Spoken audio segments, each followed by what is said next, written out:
Hey everybody, this is the Sliders Review, and welcome to a special edition of Asian and Pacific Islander Heritage Month.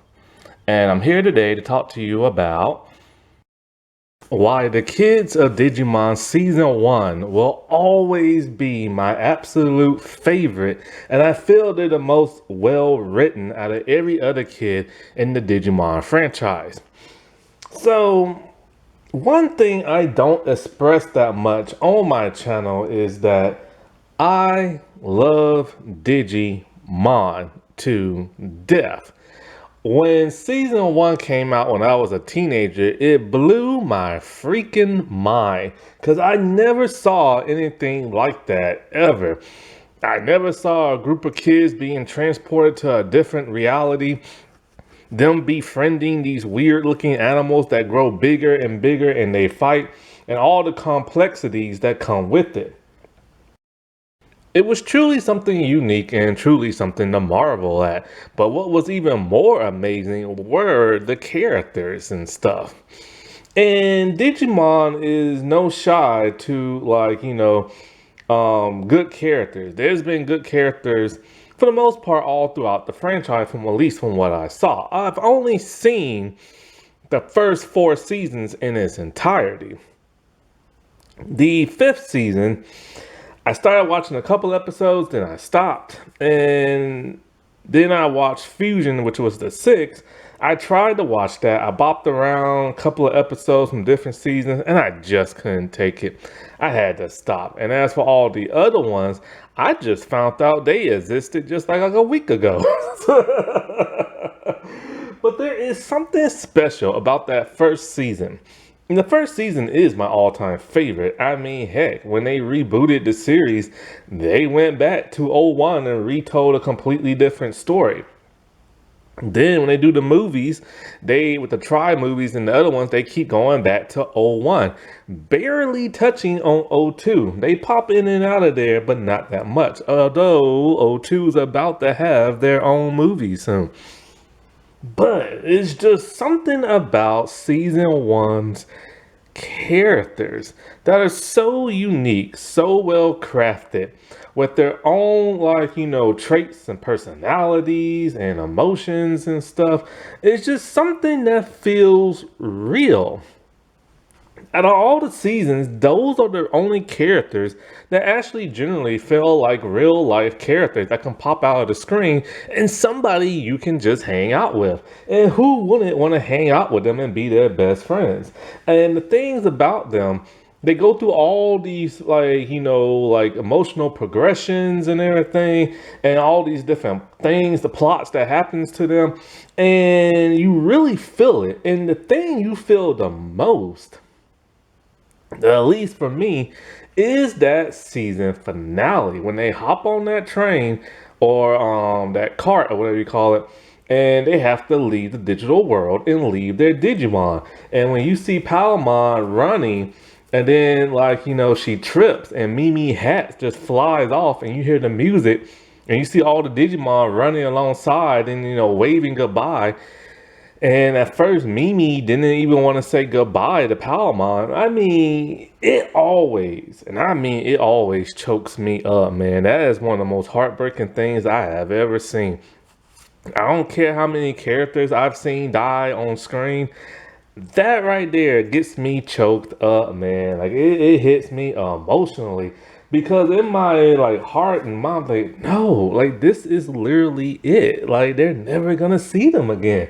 And they had such a great time hanging out with them and bonding and all that. Although there was that thing where Kari's all like, oh, we'll see each other again, which, of course, we saw them again in '02 and everything. But in '02, when, their Digimon hung out with them constantly, and their Digimon never had to leave them because of we find out when they grow up, they get to keep their Digimon and stuff. And season 3 is yeah, they have to give up their Digimon too, but I just didn't feel that emotional connection and stuff. And maybe because season 3 just rocked my world with how different it was and stuff, and I was still trying to figure out what the heck is going on. And then season 4, of course, they have no Digimon because they are the Digimon and the humans and stuff. But when they have to say goodbye to Pokemon and Neomon, it happens so quickly and so out of the blue that you don't have time to take it in, and they just have to say goodbye to each other and stuff. And you don't really feel that. But once again, this is about the kids. This isn't about like a run through the show, nothing like that. It's about like those characters. And there's just something so unique about those characters. Even the ones that are annoying, you still end up liking at some point, except for TK. But he was cool in O2, but oh boy, I hated him in O1. But other like DigiDestined, like say the O2 kids, which have some of the worst personalities ever. You have Yoli, who's boy crazy. You have Cody, who's very shy. And then you have Davis, who's just a butthead. The O3 kids are pretty cool and everything. But like I don't know, Henry's all right. He's laid back and everything. Susie gets on my nerves. Takado's all right and everything. He's always so happy. But then there's Rika, who has like a lot of development. But then there's those other DigiDestined that showed up halfway in the like second to third arc, and those were just lame people. So it's like, I don't know, like, yeah, they have complexity to them, but it's just kind of like, eh. And then in season 4, they tried to recapture what season 1 was, and it felt a little hollow with their personalities. Yeah, you have Tommy, who gets picked on, but you rarely see him get picked on, and then he's just a pretty cool kid after that. What's the leader's name? It's not Takado, it's the other T something. Takuro or something like that. He's just laid back and really cool. Like he's really happy and stuff like that. And then you have like the whole Koji and Karichi, like, brother subplot, which is like really dramatic and everything, but it doesn't have that same weight as Matt and TK, with them barely knowing each other and stuff like that. But you do feel the heartstrings of those two from season 4.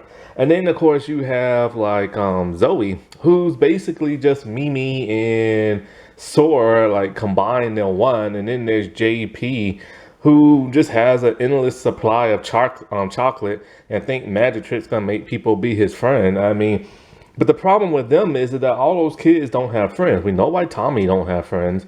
But for when it comes to Takuro, I think that's his name, Koichi and Koji, we don't know why they don't have friends. Like, it's never really explained, because the leader's so nice, he could have friends. Koji's a little bit of a loner, so we know why he don't. But why Koichi doesn't have any, it's never explained. And then when it comes to Zoe and JP, it doesn't make sense why they don't have friends. Like Zoe, everybody thinks she's stuck up only because, like, say the kids want to go bike riding after school and say she doesn't. They think she's stuck up because of that, which don't make no sense. Then there's JP, who does magic tricks to make people like him, and it works until it had to rain and he didn't have an umbrella, and like by the time he asked could he share one, the kids already ran out the door because they don't want to get wet, and he got sad and upset about that. So it really don't make no sense. But with the O1 kids, every different plot that they give those kids in terms of a backstory, you really feel it, because they really took their time to craft those characters out. Whether it's Izzy, who is like super smart and people just don't understand him because he's a million miles ahead of everybody, and he's just in his own little digital world and stuff. But then, there is that ramification that we find, or revolution that we find out, that his parents aren't his real parents and stuff. He's adopted. And it doesn't really seem to faze him that much, because he knows like his parents still love him regardless. But then there are times, I think, where the mom feels like he might not love them because, he knows that, he's adopted and stuff. And it's one of those things that really just makes you think, like, how does adoptive parent really feel in their adoptive kid? Like, do they truly feel like they belong within that family and stuff? And that's something really interesting to think about. You have Mimi, who's like this self-centered like diva and everything, and she's a extreme like valley girl, which I don't know in Japan what the equivalent of a valley girl is, but in America she's like a valley girl, and she's so self-centered and so snobbish, and she's very selfish. All she thinks about is herself and making herself happy. But then it really gets to her when so many of their friends sacrifice their lives just to protect them or lose their lives and stuff. And all her selfishness, turns to like pain and grief and all this other stuff, to the point where she doesn't want to fight no more. And because she's afraid of losing her friends. And that is something really huge. Like, the most like self-centered person actually cares about other people she barely knows and stuff. That is something really huge.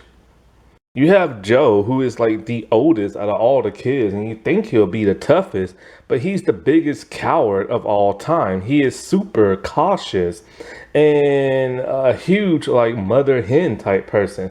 But mostly he's just really, really, really scared of everything. And even Joe can man up when, he has to defeat like evil. It takes a good while for him to get there, but he uses his smarts as like a medical person to basically realize that, people are gonna get hurt a whole lot more than needing like a band-aid on them. And he's gonna have to man up and have to protect people and stuff and protect those that like he care about. And it's quite the journey he goes through, because he is very much just like a wet blanket and stuff. And he gets to the point where he is tired of everybody having to like protect him and stuff. And he has to show why he is the oldest and why he can be like reliable and stuff, because he is a very reliable person.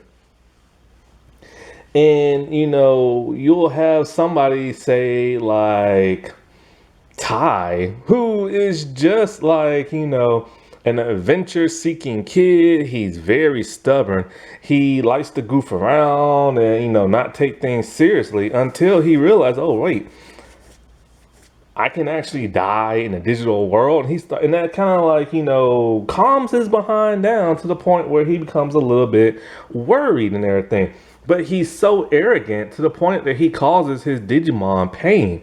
But the most part is, he is a very courageous person. He never gives up in a fight. And that's the type of person you want to be a leader and stuff. And of course you have Sora, who is like a big mother hen, and pretty much is like everybody's mom and everything. And it's weird because she has the crest of like love, but in her heart she doesn't feel it, because she feels like she doesn't like love her mom and everything like that. It was something about her and her mom that she didn't show back.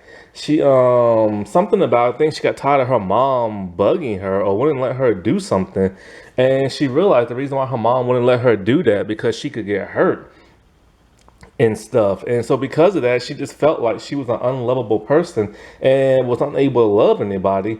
And there were even times where she went into that dark place and realized she has more love in her heart than anybody else, because she actually cares a lot about other people and stuff. And you get that whole TK and Matt thing. Their parents are divorced, and they actually showed that in the cartoon for kids. And both boys were separated at a young age, and they live with different parents, so they never get to see each other. So they don't have that brotherly love. But then when they're in the digital world, Matt is overprotective of TK, because TK is a little baby who whines and cries all the time. And he feels like it's his duty as a big brother, as is supposed to be, to protect him and stuff. Only to find out when his brother needed him the most, His brother was able to get out of harm's way by using his brain. And that caused like Matt to be all like, well, heck, I guess my brother don't need me and everything. What's the point of me even being here? Nobody needs me because they can take care of themselves. He has no friends because he doesn't know what his purpose is in life for his friends is and stuff, which causes a huge conflict between him and like, Ty. Him and Ty just can't get along and everything, and they just can't see eye to eye to the point where they literally have to fight. And this causes Matt a lot of depression, where he leaves his friends for a long period of time, and when he resurfaces, he is arrogant and wants to fight Ty for no reason. But that never really got resolved because this little glowing light kind of just like talked to them, or no, yeah, Kari had turned into something possessed Kari. I forgot what it was, and it broke up their fight and all this other crap. So it never really got resolved. But then he realized, what I'm saying, the guy who has a hard time making friends actually is a very friendly person, and he will keep somebody at arm's length, but he will bring them in for like a hug if need be and everything. And he realizes you need your friends to help you out in life and everything. And it's just it's little characteristics like that that makes them so special and unique. I don't know what Kari uniqueness is in terms of being a character. She's just Kari. Everybody just likes her because she's cute and adorable. And and it's just some really, really, really good, well crafted out personalities they gave these characters. And to top it all off, they have to go through like the jungle of the digital world all by themselves and learn how to survive and everything. All while going through all these problems and emotions and stuff. Like they are literally going through the motions, and the struggle is real. And I never really felt that strong of a connection with the other cast from the other seasons. Like I just couldn't. The personalities of season 2 could not graph onto me and stuff. Like maybe a little bit of Cody's shyness, but then he was so irritating. I just didn't care. And like Ken has some good development from him being evil and then trying to be good, but it's like when he's evil, he's really evil, then when he's good, he's super mushy, and he's never nowhere in between. And I don't know, I think they broke the mold truly when they made season 1 and when they made season 1's characters. Because it's just something, like I said before in one of my older videos, that, I never got to see a cartoon character go from being a kid to a teenager to an adult. That's like full circle. And so when they came out with that last movie thing, I was just so shocked. It felt like you grew up with them as they was growing up. But they're fictional cartoon characters. They're not real. But they feel real, Happy Asian and Pacific Islander month, everybody. Alrighty, well, I'll talk to y'all later. Bye.